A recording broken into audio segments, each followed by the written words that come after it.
የጌታችን የኢየሱስ ክርስቶስ ወንጌል ቅዱስ ማርቆስ እንደጻፈው። ምዕራፍ 1 የእግዚአብሔር ልጅ የኢየሱስ ክርስቶስ ወንጌል መጀመሪያ። እነሆ መንገድህን የሚጠርግ መልእክተኛዬን በፊትህ እልካለሁ፣ የጌታን መንገድ አዘጋጁ፣ ጥርጊያውንም አቅኑ እያለ በምድረ በዳ የሚጮህ ሰው ድምፅ ተብሎ በነቢዩ በኢሳይያስ እንደተጻፈ ዮሐንስ በምድረ በዳ እያጠመቀ የንስሐንም ጥምቀት ለኃጢአት ስርየት እየሰበከ መጣ። የይሁዳም አገር ሁሉ የኢየሩሳሌምም ሰዎች ሁሉ ወደ እርሱ ይወጡ ነበር፣ ኃጢአታቸውንም እየተናዘዙ በዮርዳኖስ ወንዝ ከእርሱ ይጠመቁ ነበር። ዮሐንስም የግመል ጠጉር ለብሶ በወገቡ ጠፍር ይታጠቅ፣ አንበጣና የበረሃ ማርም ይበላ ነበር። ተጎንብሼ የጫማውን ጠፍር መፍታት የማይገባኝ ከኔ የሚበረታ በኋላዬ ይመጣል።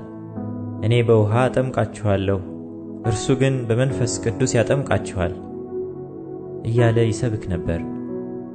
በዚያ ወራትም ኢየሱስ ከገሊላ ናዝሬት መጥቶ ከዮሐንስ በዮርዳኖስ ወንዝ ተጠመቀ። ወዲያውም ከውሃው በወጣ ጊዜ ሰማያት ሲቀደዱ መንፈስም እንደ ርግብ ሲወርድበት አየና፣ የምወድህ ልጄ አንተ ነህ፣ በአንተ ደስ ይለኛል የሚል ድምፅ ከሰማያት መጣ። ወዲያውም መንፈስ ወደ ምድረ በዳ አወጣው። በምድረ በዳም ከሰይጣን እየተፈተነ 40 ቀን ሰነበተ። ከአራዊትም ጋር ነበረ፣ መላእክቱም አገለገሉት። ዮሐንስም አልፎ ከተሰጠ በኋላ ኢየሱስ የእግዚአብሔርን መንግሥት ወንጌል እየሰበከና ዘመኑ ተፈጸመ፣ የእግዚአብሔርም መንግሥት ቀርባለች፣ ንስሐ ግቡ፣ በወንጌልም እመኑ እያለ ወደ ገሊላ መጣ። በገሊላ ባሕርም አጠገብ ሲያልፍ ስምዖንን ወንድሙንም እንድርያስን መረባቸውን ወደ ባሕር ሲጥሉ አየ፣ ዓሣ አጥማጆች ነበሩና። ኢየሱስም በኋላዬ ኑና ሰዎችን አጥማጆች እንድትሆኑ አደርጋችኋለሁ አላቸው።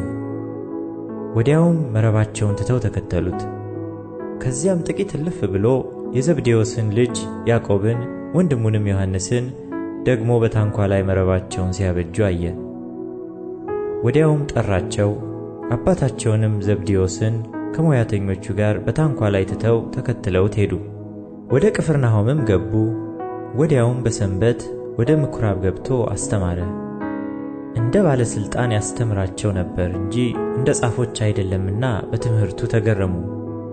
በዚያን ጊዜም በምኵራባቸው ርኩስ መንፈስ ያለው ሰው ነበረ። እርሱም የናዝሬቱ ኢየሱስ ሆይ ካንተ ጋር ምን አለን? ልታጠፋን መጣህን? ማን እንደሆንህ አውቄሃለሁ፣ የእግዚአብሔር ቅዱስ ብሎ ጮኸ። ኢየሱስም ዝም በል ከእርሱም ውጣ ብሎ ገሠጸው። ርኩሱም መንፈስ አንፈራገጠውና በታላቅ ድምፅ ጮኾ ከእርሱ ወጣ።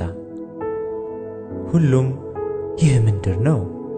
በሥልጣን ርኩሳን መናፍስትን ያዝዛል፣ እነርሱም ይታዘዙታልና ይህ አዲስ ትምህርት ምንድር ነው ብለው እስኪጠያየቁ ድረስ አደነቁ። ዝናውም ወዲያው በየስፍራው ወደ ገሊላ ዙሪያ ሁሉ ወጣ።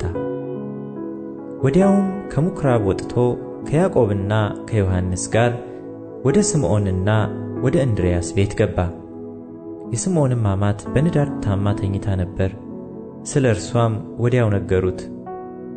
ቀርቦም እጇን ይዞ አስነሳት። ንዳዱም ወዲያው ለቀቃትና አገለገለቻቸው። ፀሐይም ገብቶ በመሸ ጊዜ የታመሙትንና አጋንንት ያደረባቸውን ሁሉ ወደ እርሱ አመጡ። ከተማይቱም ሁላ በደጅ ተሰብስባ ነበር። በልዩ ልዩ ደዌም የታመሙትን ብዙዎችን ፈወሰ፣ ብዙዎችንም አጋንንት አወጣ። አጋንንትም ክርስቶስ መሆኑን አውቀው ነበርና ሊናገሩ አልፈቀደላቸውም። ማለዳም ተነስቶ ገና ሌሊት ሳለ ወጣ፣ ወደ ምድረ በዳም ሄዶ በዚያ ጸለየ። ስምዖንና ከእርሱ ጋር የነበሩትም ገስግሰው ተከተሉት። ባገኙትም ጊዜ ሁሉ ይፈልጉሃል አሉት። እርሱም በዚያ ደግሞ ልሰብክ ወደ ሌላ ስፍራ በቅርብ ወዳሉ መንደሮች እንሂድ፣ ስለዚህ ወጥቻለሁና አላቸው። በምኵራባቸውም እየሰበከ አጋንንትንም እያወጣ ወደ ገሊላ ሁሉ መጣ። ለምጻምም ወደ እርሱ መጥቶ ተንበረከከና ብትወድስ ልታነጻኝ ትችላለህ ብሎ ለመነው። ኢየሱስም አዘነለት፣ እጁንም ዘርግቶ ዳሰሰውና እወዳለሁ ንጻ አለው። በተናገረም ጊዜ ለምጹ ወዲያው ለቀቀውና ነጻ። በብርቱም ተናግሮ ወዲያው አወጣው። ለማንም አንዳች እንዳትናገር ተጠንቀቅ፣ ነገር ግን ሄደህ ራስህን ለካህን አሳይ፣ ለእነርሱም ምስክር እንዲሆን ስለ መንጻትህ ሙሴ ያዘዘውን አቅርብ አለው። እርሱ ግን ሲወጣ ብዙ ሊሰብክና ነገሩን ሊያወራ ጀመረ። ስለዚህም ኢየሱስ ተገልጦ ወደ ከተማ መግባት ወደፊት ተሳነው። ነገር ግን በውጭ በምድረ በዳ ይኖር ነበር። ከየስፍራውም ወደ እርሱ ይመጡ ነበር። የጌታችን የኢየሱስ ክርስቶስ ወንጌል ቅዱስ ማርቆስ እንደጻፈው። ምዕራፍ 2። ከጥቂት ቀን በኋላ ወደ ቅፍርናሆም ደግሞ ገብቶ በቤት እንደሆነ ተሰማ። በደጅ ያለው ስፍራም እስኪጠባቸው ድረስ ብዙ ሰዎች ተሰበሰቡ። ቃሉንም ይነግራቸው ነበር። 4 ሰዎችም የተሸከሙትን ሽባ አመጡለት። ስለ ሕዝቡም ብዛት ወደ እርሱ ማቅረብ ቢያቅታቸው እርሱ ያለበትን የቤቱን ጣሪያ አነሱ፣ ነድለውም ሽባው የተኛበትን አልጋ አወረዱ። ኢየሱስም እምነታቸውን አይቶ ሽባውን አንተ ልጅ ኃጢአትህ ተሰረየችልህ አለው። ከጻፎችም አንዳንዶቹ በዚያ ተቀምጠው ነበር። በልባቸውም ይህ ሰው ስለምን እንደዚህ ያለ ስድብ ይናገራል? ከአንዱ ከእግዚአብሔር በቀር ኃጢአት ሊያስተሰርይ ማን ይችላል? ብለው አሰቡ። ወዲያውም ኢየሱስ በልባቸው እንዲህ እንዳሰቡ በመንፈሱ አውቆ እንዲህ አላቸው፣ በልባችሁ ይህን ስለምን ታስባላችሁ? ሽባውን ኃጢአትህ ተሰረየችልህ ከማለት ወይስ ተነሳ አልጋህንም ተሸከምና ሂድ ከማለት ማናቸው ይቀላል? ነገር ግን ለሰው ልጅ በምድር ላይ ኃጢአትን ሊያስተሰርይ ሥልጣን እንዳለው እንድታውቁ። ሽባውን አንተን እልሃለሁ ተነሳ አልጋህን ተሸከምና ወደ ቤትህ ሂድ አለው። ተነስቶም ወዲያው አልጋውን ተሸክሞ በሁሉ ፊት ወጣ። ስለዚህም ሰዎች ሁሉ ተገረሙና እንዲህ ያለ ከቶ አላየንም ብለው እግዚአብሔርን አከበሩ። ደግሞም በባሕር አጠገብ ወጣ። ሕዝቡም ሁሉ ወደ እርሱ መጡና አስተማራቸው። ሲያልፍም በመቅረጫው ተቀምጦ የነበረውን የእልፌዎስን ልጅ ሌዊን አየና ተከተለኝ አለው። ተነስቶም ተከተለው። በቤቱም በማዕድ ተቀምጦ ሳለ ብዙ ቀራጮችና ኃጢአተኞች ከኢየሱስና ከደቀ መዛሙርቱ ጋር ተቀመጡ። ብዙ ነበሩ፣ ይከተሉትም ነበር። ጻፎችና ፈሪሳውያንም ከቀራጮችና ከኃጢአተኞች ጋር ሲበላ አይተው ለደቀ መዛሙርቱ ከቀራጮችና ከኃጢአተኞች ጋር የሚበላና የሚጠጣ ስለምንድር ነው አሉ። ኢየሱስም ሰምቶ ሕመምተኞች እንጂ ብርቱዎች ባለመድኃኒት አያስፈልጋቸውም፣ ኃጢአተኞችን እንጂ ጻድቃንን ልጠራ አልመጣሁም አላቸው። የዮሐንስ ደቀ መዛሙርትና ፈሪሳውያን ይጦሙ ነበር። መጥተውም የዮሐንስና የፈሪሳውያን ደቀ መዛሙርት የሚጦሙት ያንተ ደቀ መዛሙርት ግን የማይጦሙት ስለምንድር ነው አሉት። ኢየሱስም አላቸው፣ ሙሽራው ከእነርሱ ጋር ሳለ ሚዜዎች ሊጦሙ ይችላሉን? ሙሽራው ከእነርሱ ጋር ሳለ ሊጦሙ አይችሉም። ነገር ግን ሙሽራው ከእነርሱ የሚወሰድበት ወራት ይመጣል፣ በዚያ ወራትም ይጦማሉ። ባረጀ ልብስ አዲስ እራፊ የሚጥፍ የለም። ቢደረግ ግን አዲሱ መጣፊያ አሮጌውን ይቦጭቀዋል፣ መቀደዱም የባሰ ይሆናል። ባረጀ አቁማዳም አዲስ የወይን ጠጅ የሚያኖር የለም። ቢደረግ ግን የወይን ጠጁ አቁማዳውን ያፈነዳል፣ የወይኑም ጠጅ ይፈሳል፣ አቁማዳውም ይጠፋል። አዲሱን የወይን ጠጅ ግን በአዲስ አቁማዳ ያኖራሉ። በሰንበትም በእርሻ መካከል ሲያልፍ ደቀ መዛሙርቱ እየሄዱ እሸት ይቀጥፉ ጀመር። ፈሪሳውያንም እነሆ በሰንበት ያልተፈቀደውን ስለምን ያደርጋሉ አሉት። እርሱም ዳዊት ባስፈለገውና በተራበ ጊዜ እርሱ አብረውት ከነበሩት ጋር ያደረገውን አብያተር ሊቀ ካህናት በነበረ ጊዜ ወደ እግዚአብሔር ቤት እንደገባ ከካህናት በቀር መብላቱ ያልተፈቀደውን የመሥዋዕትን እንጀራ እንደበላ ከእርሱም ጋር ለነበሩት እንደሰጣቸው ከቶ አላነበባችሁምን? አላቸው። ደግሞ ሰንበት ስለ ሰው ተፈጥሯል እንጂ ሰው ስለ ሰንበት አልተፈጠረም፣ እንዲሁም የሰው ልጅ ለሰንበት እንኳ ጌታዋ ነው አላቸው።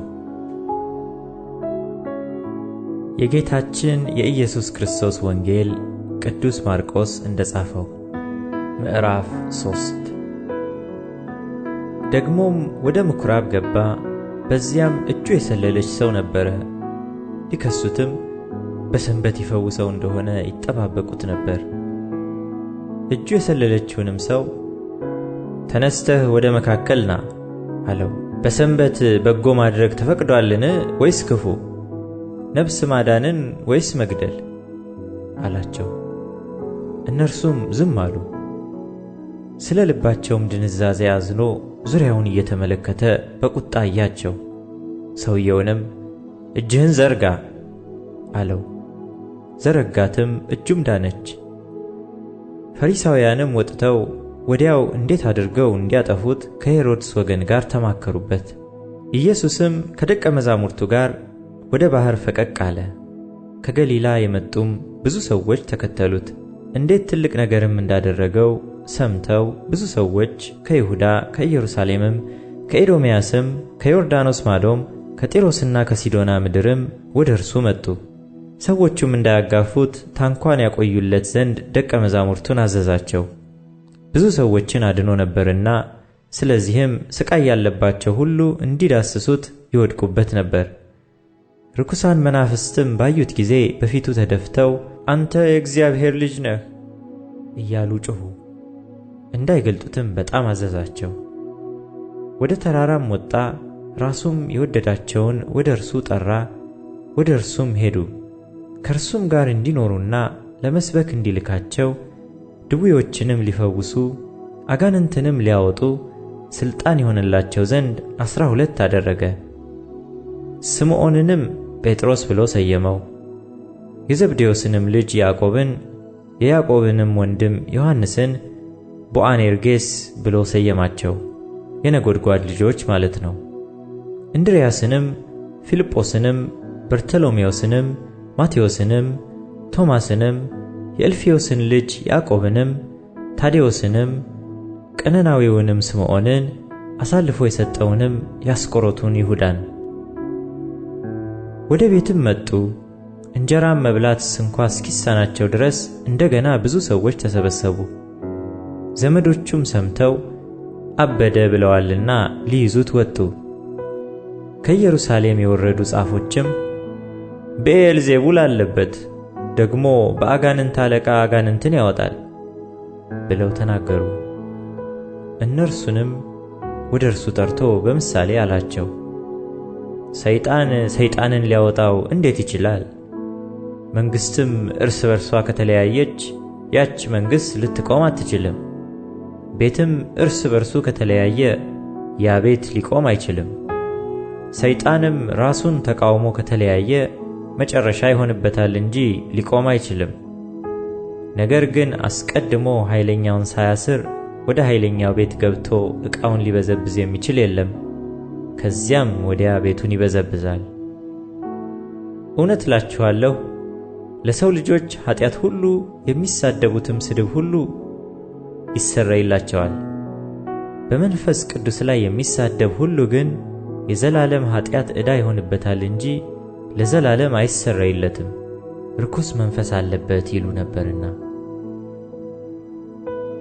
እናቱና ወንድሞቹም መጡ። በውጭም ቆመው ወደ እርሱ ልከው አስጠሩት። ብዙ ሰዎችም በዙሪያው ተቀምጠው ነበሩና እነሆ እናትህ ወንድሞችህም በውጭ ቆመው ይፈልጉሃል አሉት። መልሶም እናቴ ማን ናት? ወንድሞቼስ እነማን ናቸው? አላቸው። በዙሪያው ተቀምጠው ወደ ነበሩትም ተመለከተና እነሆ እናቴ ወንድሞቼም የእግዚአብሔርን ፈቃድ የሚያደርግ ሁሉ እርሱ ወንድሜ ነው፣ እህቴም እናቴም አለ።